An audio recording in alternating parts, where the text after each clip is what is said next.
साथ हो जो अपने दुनिया को दिखा देंगे, हम मौत को भी जीने का अंदाज सिखा देंगे। कहते हैं ना कि महफिल भी रोएगी, हर दिल भी रोएगा, डूबेगी कश्ती मेरी तो साहिल भी रोएगा। इतना प्यार बांटूंगा इस दुनिया में ऐ मेरे दोस्त कि मेरे मरने के बाद मेरे आशिक तो क्या मेरा कातिल भी रोएगा।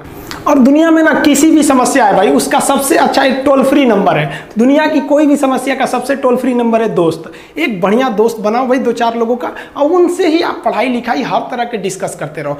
दोस्त से बढ़िया टोल फ्री नंबर कोई नहीं है, हर चीज़ का इलाज है। और कुछ दोस्त जिंदगी में तो ऐसे बनाओ ना जो आपकी प्रॉब्लम को वैसे ही समझ जाए जैसे डॉक्टर की लिखावट मेडिकल स्टोर वाला पढ़ लेता है। और एक बात और, ये जो अच्छी किताबें होती हैं और अच्छे दोस्त होते हैं ना, जल्दी समझ में नहीं आते हैं, लेकिन इसलिए दोस्ती बहुत अच्छे सोच समझ के कीजिएगा।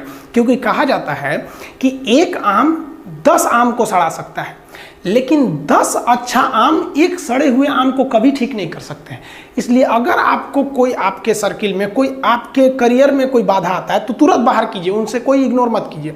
जिंदगी जो है ना वो एक एग्जाम की तरह है, और इस एग्जाम में ना ज़्यादातर लोग फेल हो जा रहे हैं। क्यों फेल हो रहे हैं? क्योंकि वो एक दूसरे का नकल कर रहे हैं और उनको पता ही नहीं है कि सबका क्वेश्चन पेपर अलग है, इसीलिए फेल हो रहे हैं। तो जिंदगी में सबकी समस्याएं अलग होती हैं। आप दूसरे की समस्या से केवल साहस ले सकते हैं, उसका तरीका नहीं अपना सकते। हिम्मत बनाए रखिए कि नहीं, हमें भी इस सफलता को पाना है। और ये जिंदगी जो है ना एक अजीब सी रेस है यार, समझ में नहीं आता है। अगर तेज भागिएगा तो आपके अपने पीछे छूट जाएंगे, और धीमे दौड़िएगा तो आपके अपने ही आपको पीछे छोड़ के चले जाएंगे। इसलिए जिंदगी की रफ्तार इतनी बनाए रखो यार कि भले दुश्मन आगे निकल जाए लेकिन एक दोस्त पीछे नहीं छूटना चाहिए। अपने ज़िंदगी में हौसला बना के रखिए। पतंग को पता होता है कि उसका अंत एक कचड़े में जाकर होगा, लेकिन उससे पहले उसे आसमान छूकर दिखाना होता है। पहाड़ों को चीरते हुए जब नदी निकलती है ना तो कभी नहीं पूछती है कि समुंदर अभी कितना दूर है, और नदी में गिरने से तो कभी किसी की मौत नहीं होती है। मरता तो वही है जिसे तैरना नहीं आता है। तो हम सब परिस्थितियों के आगे हार जाते हैं, हम हार जाते हैं। परिस्थितियां सबके सामने होती है, जो डट के रहा उसे मंजिल मिली, और जो नहीं डटा वो हार के चला गया। जब हमारे पास परिस्थितियां आती हैं, हम घिर जाते हैं चारों ओर से, तो हम परिस्थितियों को दोष देने लगते हैं, न कि उस परिस्थितियों से निकलते हैं। कोई मस्जिद जाता है, कोई मंदिर जाता है, कभी सोचा है भगवान को कितना बुरा लगता होगा? सोचते होंगे कि बंदा केवल हमसे मांगने ही आता है, यार कभी मिलने भी आया करो। हमको तो लगता है किसी दिन भगवान निकल के बोलेंगे कि यार केवल तुम लोग हमसे मांगने ही आते हो, कभी मिलने भी आया करो। तो भगवान से या अल्लाह से सबसे एक दुआ मांगिए कि आप हमको मुसीबत देना है, आप दीजिए। आप जिस तरह से हमें खुशी देते हैं उसी तरह से हम आपके दिए गए दुखों को भी अपनाएंगे, लेकिन हाँ, उस दुख से लड़ने की हिम्मत भी जरूर दीजिएगा। और सबको अपने अपने कर्मों का पता होता है, यूं ही गंगा किनारे इतनी भीड़ नहीं लगी रहती। देखिए जिंदगी में आपसे भी कुछ गलतियां होंगी, और गलती किससे होती है? जो काम करता है, मेहनत करने वालों से ही तो गलतियां होती है। निकम्मों की तो पूरी जिंदगी निकल जाती है दूसरों में कमी ढूंढते ढूंढते। देखिए सफलता और असफलता में थोड़ा सा अंतर है। सफलता आपका परिचय दुनिया के सामने कराएगी, और असफलता दुनिया का परिचय आपसे करा देगी। इसलिए सफल जरूर होइए। देखिए 97% लोग जो है ना वो थक के किसी काम को छोड़ देते हैं, और जिंदगी भर उन 3% लोगों के लिए काम करने लगते हैं जो कभी भी हार नहीं मानते। मेहनत बता देता है कि परिणाम कैसे मिलेगा, वरना परिणाम तो बताता ही है कि आपका मेहनत कैसा था। कुछ लोगों को लगता है कि उनके पिताजी बहुत पहुंच वाले हैं, दादाजी बहुत पहुंच वाले हैं, तो उनकी बदौलत हमें कोई काम मिल जाएगा, कोई जॉब मिल जाएगा। तो कोई ये बहुत बड़ी बात नहीं है।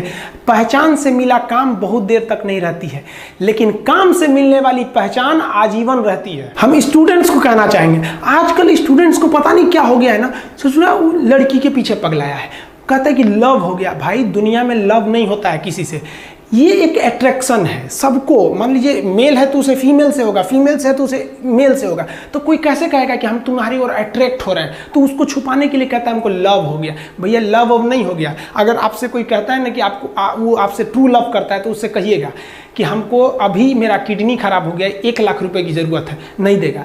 लेकिन आप अपने माता पिता से कहिएगा कि हमको 1 लाख की ज़रूरत है, और रियल में भी अगर हो जाएगा तो वो अपना शरीर बेच देंगे आपके लिए, लेकिन वो नहीं बेचेंगे। ये होता है लव। लेकिन लोग अट्रैक्शन को लव कहते हैं, उसके लिए पूरी ज़िंदगी बर्बाद कर देते हैं। ये सब बाबू गलत चीज़ है। जो आप अपना देखिए, आप अपना करियर छोड़ के अगर इस सब चीज़ में जाइएगा तो पूरी लाइफ बर्बाद हो जाएगी। आप जो रिश्ता खोजते हैं अपना कॉलेज में, कोचिंग में, ये सब परमानेंट रिश्ते नहीं हो सकते हैं। हाँ, अगर आप गर्लफ्रेंड से शादी करेंगे तो ये आपके लिए बेस्ट लड़की होगी, लेकिन माँ बाप जो ढूंढ के लाएंगे, जो भगवान आपके लिए बनाया है, वो लड़की आपके लिए यूनिक होगी। If you will best you will number 1 and if you will unique you will only 1। तो याद रखिएगा, जो भगवान आपको बना के जोड़ता है ना, वो रिश्ता सबसे अच्छा होता है। अपने माँ बाप को देखिए ना, क्या झगड़े नहीं हुए, लेकिन आज भी वो लोग एक साथ रहते हैं। लेकिन फिर भी आप देखिए आजकल के जो वेस्टर्न कल्चर आ गया, क्या वेस्टर्न कल्चर हो गया समझ में नहीं आता है। प्यार और छुहाड़ा, इसकी ज़िंदगी ना 1 साल होती है, 1 साल में ही खराब हो जाता है। ये वेस्टर्न कल्चर है, हमारी भारत की संस्कृति नहीं है। हम गर्व करते हैं, हमें अहंकार है, हमें गुरूर है अपने भारत की संस्कृति पर, जहाँ एक छोटी सी बच्ची भी गुड़िया खरीदती है ना तो उसके लिए दुपट्टा खरीदती है। और यार अगर आपको दिल लगाना ही है तो किताबों से लगाओ ना यार, बेवफा भी निकलेगी तो मुकद्दर बना के जाएगी।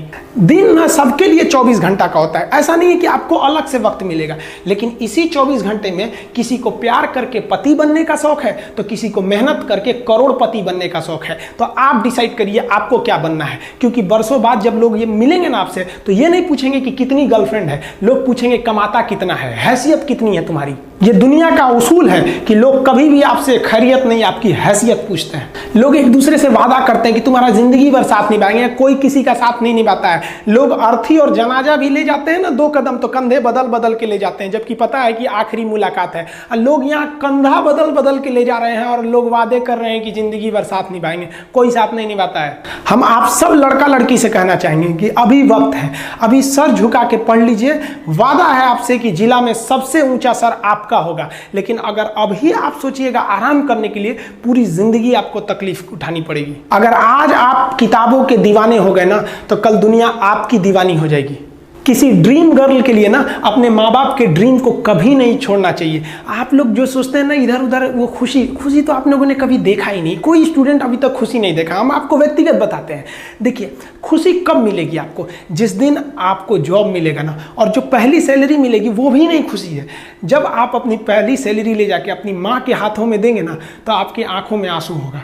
आप याद करेंगे कि जिस माँ की उंगलियों को पकड़कर हमने चलना सीखा, आज उसको हमने अपनी पहली कमाई दिया है।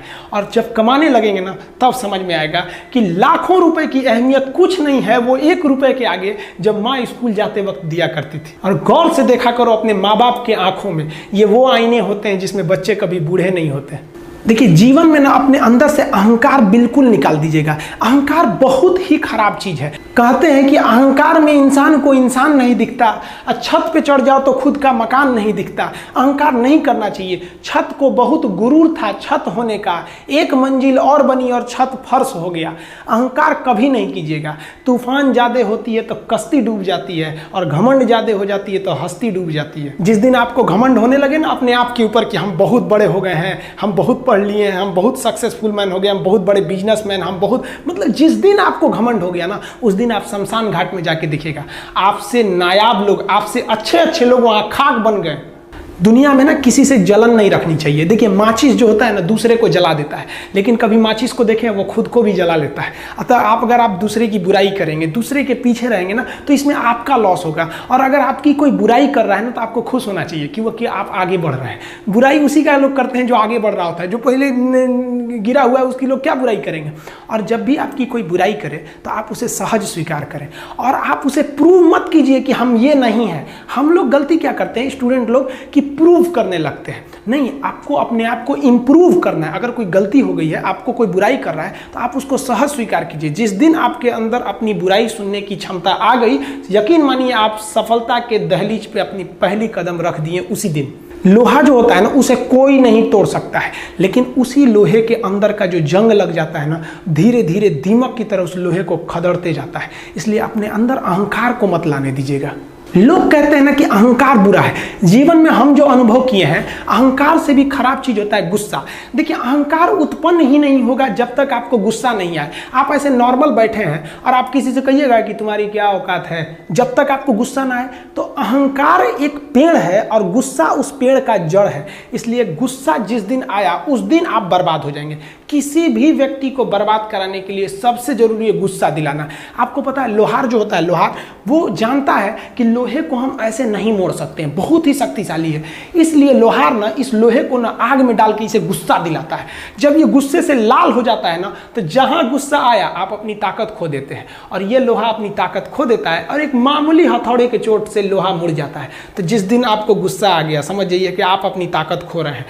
जब हम जन्म लेते हैं तो जन्म से ही हमारी जीभ रहती है और मरने तक हमारे साथ जीभ रहती है, क्योंकि वो बहुत ही नरम रहती है, उसे गुस्सा वो बहुत हार्ड नहीं होती है। लेकिन जन्म लेने के बाद दांत आता है और दांत काफ़ी कड़ा होता है और मरने से पहले ही दांत चला जाता है। यानी अगर आप नरम रहेंगे तो काफ़ी लंबे समय तक रहेंगे, और जहाँ हार्ड होंगे आप वहीं आपका पतन चालू हो जाएगा। इंसान 3 साल में बोलना सीख जाता है, लेकिन उसे क्या बोलना है ये सीखने में उसे पूरी जीवन लग जाते हैं। शब्दों का इस्तेमाल बड़ा सोच समझ के कीजिएगा, ये आपके माँ बाप के दिए गए परवरिश का एक सबूत होता है। अतः आप अगर किसी से अपशब्द बात करते हैं तो सभ्य व्यक्ति आपको नहीं कोसेगा, बल्कि आपके माँ बाप को कहेगा कि इसे संस्कार नहीं सिखाया। ये शब्द जो होते हैं हमारी परवरिश का परिचय करा देते हैं। शब्द का इस्तेमाल भोजन की तरह करना चाहिए। जिस तरह से भोजन को बनाने के बाद थोड़ा सा चख लिया जाता है, उसी तरह शब्द को दूसरे के सामने बोलने से पहले एक बार जरूर चख लीजिएगा। सफलता आपका परिचय दुनिया के सामने कराएगी और असफलता दुनिया का परिचय आपसे करा देगी।